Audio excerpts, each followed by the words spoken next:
बच्चों good morning. इस video के माध्यम से हम एक समान चुंबकीय क्षेत्र में धारावाही लूप पर बल युग्म का आघूर्ण इस टॉपिक को समझने की कोशिश करेंगे।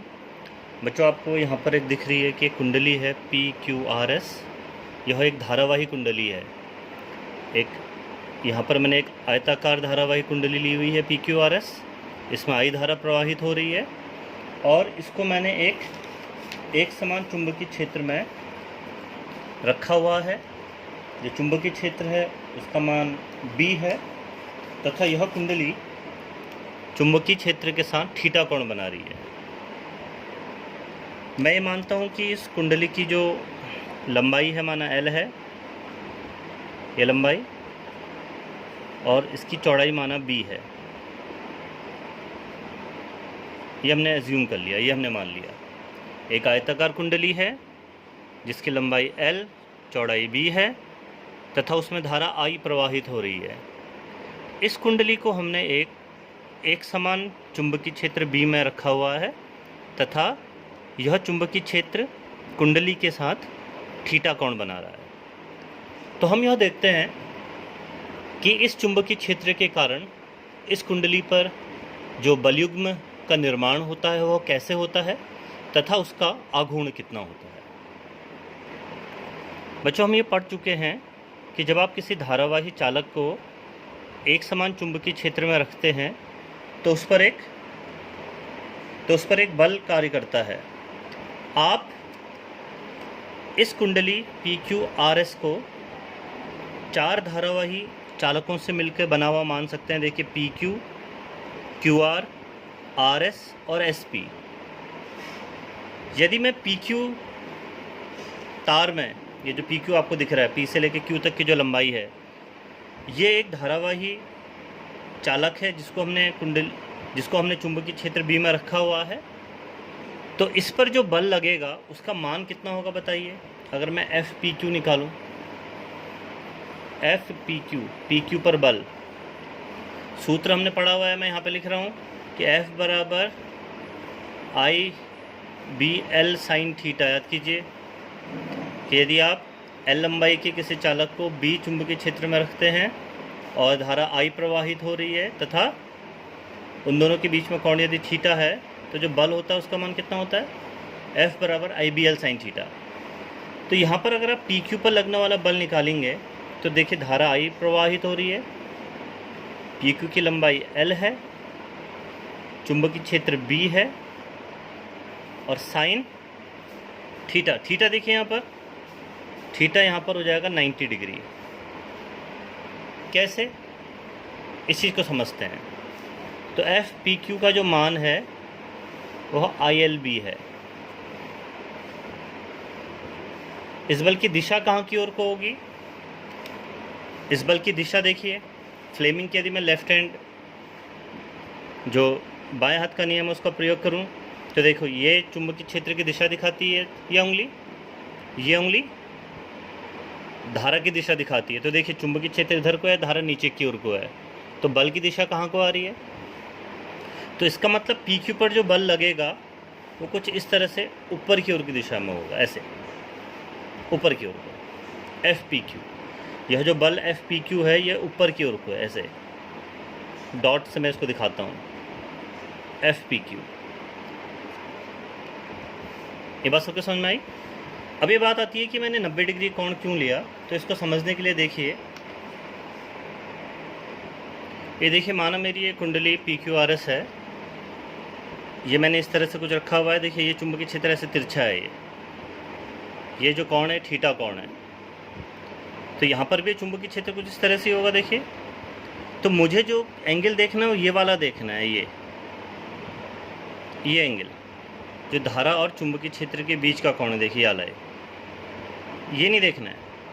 धारा नीचे को जा रही है, देखिए धारा इस तरह से नीचे को है और चुंबकीय क्षेत्र यूँ है। तो देखिए ये कोण कितना बन रहा है, देखिए आला, ये जो कोण बन रहा है ये 90 डिग्री का एंगल बन रहा है। देखिए आपको दिख रहा होगा, ये समकोण बन रहा है ये। तो जो PQ पर बल लग रहा है वो ILB है और उसकी जो दिशा है ऊपर की ओर को है। इसी प्रकार यदि मैं आर एस पे लगने वाला बल निकालूंगा, एफ आर एस, तो इसका मान भी आई, धारा आई है, आर एस की लंबाई भी एल है, चुंबकीय क्षेत्र बी है और साइन 90 डिग्री, बिल्कुल उसी लॉजिक को यूज़ करते हुए। तो एफ आर एस का मान कितना आ जाएगा बताइए, यह भी आई एल बी आएगा। इसकी दिशा फिर से फ्लेमिंग के बाएं हाथ का नियम देखिए, चुंबकीय क्षेत्र इस बार धारा ऊपर की ओर को है, तो धारा को मैंने ऊपर की ओर को कर दिया, देखिए ऐसे। तो मेरा अंगूठा कहाँ की ओर को आया, नीचे की ओर को आया, नहीं आया देखिए।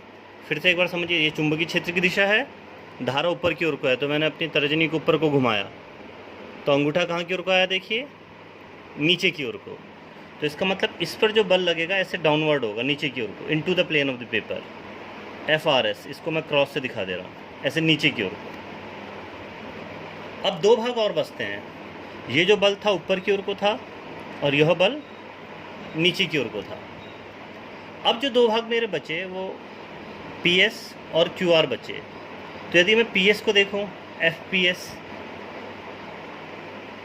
तो इसका मान आई, इसकी जो लंबाई है देखिए बी है, चुंबकीय क्षेत्र बी है, और यहाँ पर यदि मैं धारा और ये जो कोण बन रहा है देखिए, धारा इधर को जा रही है और चुंबकीय क्षेत्र ये है, ये कोण जो है ये थीटा है। इसकी दिशा यदि हम देखें, देखिए फिर से चुंबकीय क्षेत्र इधर को है, धारा इधर को बह रही है, तो दिशा देखिए। देखिए इसको समझने के लिए मैं फिर से, ये देखिए कुंडली ऐसी थी, पी क्यू आर एस, ये धारा इधर की ओर को आई है, देखिए ये चुंबकीय क्षेत्र है ऐसे। तो मेरा अंगूठा कहाँ की ओर को आ रहा है बताइए, ऐसे ऊपर की ओर को। अगर मैं कुंडली को ऐसे रख दूँ, अब देखिए कुंडली ऐसे तिरछी करके यदि मैं रख दूँ, तो धारा इधर को है, चुंबकीय क्षेत्र ऐसा है, तो यह अंगूठा जो है किधर की ओर को आ रहा है देखिए। ये 3 डायमेंशनल फिगर है, कुंडली आपकी जो है ऐसे हल्की सी तिरछी करके रखी हुई है ऐसे, तो ये धारा है, ये चुंबकीय क्षेत्र है, तो अंगूठा कहाँ की ओर को आ रहा है देखिए, ऊपर की ओर को। तो इसका मतलब यह बल जो आएगा कहाँ की ओर को आएगा, ऐसे ऊपर की ओर को आएगा, एफ पी एस। और इसी प्रकार से नीचे वाले भाग में यदि आप देखेंगे तो देखिए चुंबकीय क्षेत्र है, धारा इसमें इधर की ओर को है, तो यह बल नीचे की ओर को आएगा। तो यह जो बल है ये एफ क्यू आर आएगा, और एफ क्यू आर का मान भी कितना होगा बताइए, आई, इसकी लंबाई भी बी है और बी साइन थीटा। यह बल ऊपर की ओर को है, यह बल नीचे की ओर को है। यदि आप इन दोनों बलों को देखें तो ये दो बल बिल्कुल बराबर हैं और विपरीत दिशा में हैं, तो ये एक दूसरे को क्या करेंगे, ये दोनों बल एक दूसरे को कैंसिल करेंगे, निरस्त करेंगे। इन दो बलों का जो परिणामी बल होगा कितना हो जाएगा बताइए, 0 हो जाएगा।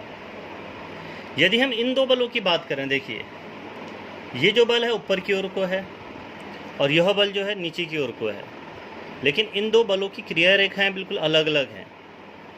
तो नेट बल तो 0 होगा, परंतु यह एक बल आघूर्ण का निर्माण करेंगे, एक बल युग्म का निर्माण करेंगे, जिसके कारण कुंडली में एक आघूर्ण उत्पन्न होगा। देखिए कुछ इस तरह से, ये कुंडली थी, इसमें एक बल ऊपर की ओर को है और एक नीचे की ओर को, ऐसे एक बल नीचे की ओर को, एक ऊपर की ओर को। तो ये क्या होगी, ऐसे ये ऐसे घूमना शुरू करेगी, इस पर एक बल आघूर्ण का कार्य करेगा। ये ऐसे एक बल, दो समान परंतु विपरीत दिशा में बल कार्य कर रहे हैं ऐसे, तो उस कुंडली को ऐसे घुमा देंगे।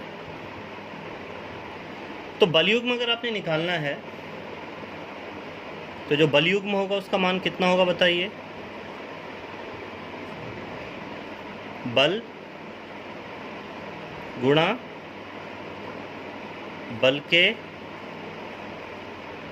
बल गुणा बल की क्रिया रेखा ओ के बीच की लंबवत दूरी। जब कहीं पर बलयुग्म का निर्माण होता है तो आपको यदि बलयुग्म का मान निकालना होता है टॉर्क का, तो बल गुणा बल के क्रिया रेखाओं के बीच की लंबवत दूरी होता है। तो यहाँ पर देखिए दो बल कार्य कर रहे हैं, वो दो बल कौन कौन से देखिए, एफ पी क्यू और F R S, F P Q और एफ आर एस। और इन दो बलों की क्रिया रेखाएं बिल्कुल अलग अलग हैं, तो हमने ये देखना है कि इन दो बलों की क्रिया रेखाओं के बीच की लंबवत दूरी कितनी है। देखिए ये P था, ये S था, ये बल ऊपर की ओर को आ रहा है, ये बल ऐसे नीचे की ओर को आ रहा है, ये बी है, और ये जो कोण था ये थीटा है। तो बताइए ये दोनों बलों के बीच की क्रिया रेखाओं के बीच की लंबवत दूरी कितनी हो जाएगी? एफ पी क्यू है, ये एफ आर एस है, ये बी है, तो ट्रिग्नोमेट्री की हेल्प से आपको पता है कि ये हो जाएगा बी कॉस थीटा। तो दोनों बलों के क्रिया रेखाओं के बीच की लंबवत दूरी कितनी है बताइए? B cos theta. तो बलयुग्म या फिर जिसको आप टॉर्क बोलते हो उसका मान कितना आएगा बताइए? टॉर्क बराबर टाउ बराबर बल कितना है? I L B into B cos theta. तो टॉर्क बराबर, देखिए एल और बी लंबाई गुना चौड़ाई, ये क्या मिलके एरिया बना देंगे, तो कितना हो जाएगा बता? आई ए बी कॉस थीटा। ये ए कहाँ से आया? लंबाई गुना चौड़ाई, लेंथ इंटू ब्रेथ। तो सूत्र क्या बना? आई ए बी कॉस थीटा। अब देखिए यहाँ पर से थोड़ा हम इस सूत्र को थोड़ा सा मॉडिफाई कर रहे हैं। कैसे देखिएगा, देखिए ये जो चुंबकीय क्षेत्र है कुंडली के तल के साथ थीटा कोण पर है। यदि हम इसको normal to the plane of the paper मान लें, जिसको आप एरिया वेक्टर की दिशा भी बोलते हैं, क्षेत्रफल सदिश की दिशा आपको पता है कि हमेशा तल के लंबवत होती है बाहर की ओर को, गॉस के प्रमेय में भी आपने पढ़ा होगा। तो यदि ये कोण अल्फा है, अल्फा किस किस के बीच का कोण है बताइए? अल्फा जो है वो चुंबकीय क्षेत्र और एरिया वेक्टर के बीच का कोण है। तो यदि ये कोण अल्फा है तो आपको पता है कि थीटा प्लस अल्फा जो है वो 90 डिग्री होगा। तो क्या थीटा का मान 90 माइनस अल्फा होगा बताइए? तो यहाँ पर मैं थीटा की जगह 90 माइनस अल्फा लिख रहा हूँ, तो मेरा जो बलाघूर्ण है टॉर्क, उसका मान कितना आएगा बताइए? I A B cos 90 minus theta. तो टॉर्क कितना आ गया बताइए? Cos 90 minus theta sine theta होता है। तो I A B, sorry theta को मैंने 90 माइनस अल्फा लिखा, सॉरी ये देखिए थीटा का मान 90 माइनस अल्फा है, यहाँ पे कॉस थीटा था तो उसकी जगह मैंने लिख दिया cos 90 minus alpha. Cos 90 minus alpha कितना हो जाएगा बताइए? Sine alpha. तो क्या सूत्र आ गया? आई ए बी साइन अल्फा। बच्चे थोड़ा लंबा डेरिवेशन है और समय की बाध्यता के कारण थोड़ा जल्दी बताना पड़ रहा है। तो जो टॉर्क का मान है वो कितना बताइए? I A B sine alpha. ये जो आई इंटू ए है, ये देखिए धारा और क्षेत्रफल, इन दोनों के मल्टीपल को आप कुंडली का चुंबकीय आघूर्ण बोलते हैं, उसको आप एम से डिनोट करते हो। तो जो चुंबकीय आघूर्ण एम होता है उसका मान आई ए होता है। यदि कुंडली में एन फेरे हों,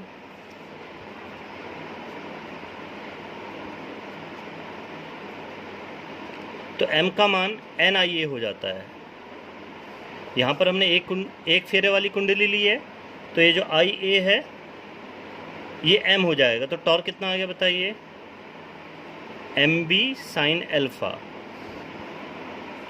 और इसी को आप सदिश गुणनफल के रूप में जब लिखेंगे तो आप लिखेंगे टाउ बराबर एम क्रॉस बी। ये जो एम है इसको आप क्या बोलते हैं बताइए? चुंबकीय आघूर्ण, चुंबकीय आघूर्ण। तो जो आपका जो सूत्र आया वो क्या है बताइए? टाउ बराबर एम बी साइन अल्फा। अब हम इस सूत्र को अगले वीडियो में डिस्कस करेंगे कि इस सूत्र से आपका क्या क्या निष्कर्ष निकलते हैं और आप इसको कैसे समझ सकते हैं। तो इस डेरिवेशन को एक बार देखिएगा और समझने की कोशिश कीजिएगा। Thank you.